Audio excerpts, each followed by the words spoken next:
haatan waxaad ku soo dhawaataan barnaamijka dhaqanka iyo hiddaha iyo axmed faarax cali idaaja.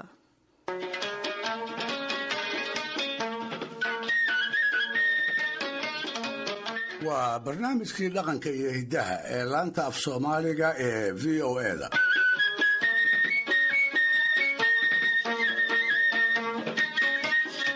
dhegaystayaal, goor la joogo iyo meel lagu sugan yahayba geeridu waa joogta oo malaka mawdku noolaha daqiiqadna kama qado.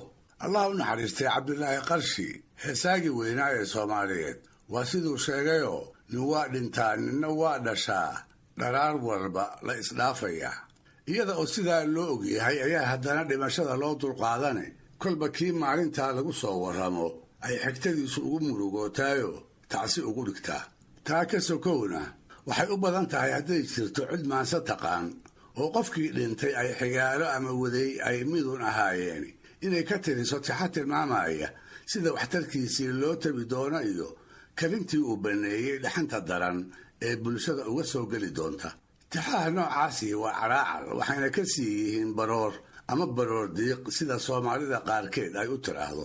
markiise la garab dhigo ujeeddooyinka kale ee maansada, xaddiga ay kala leeyihiinna la dhudhumiyo, kuwa ugu tirada yar ayay baroortu ka mid tahay. waxaa laga hayaa gabayo fara ku tiris ah. raggii hore haddii la yidhaahdana waxaa calanka u sida raaga ogaas oo soomaalidu ay jeer hore u aqoonsatay maansadeeda ninkii salka u dhigay inuu yahay. ujeeddadaas iyada ah 2 gabay oo waaweyn ayuu raaga ku leeyahay.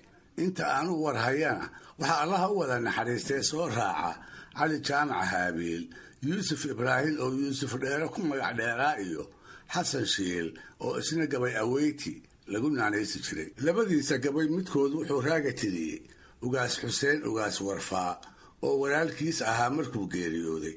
kan labaadna wuxuu ku saabsanaa haweenay u dhaxday oo si lama filaana uga geeriyootay, taasoo ah sheekada iyo tixda aan maanta idinku jalbeebin doono.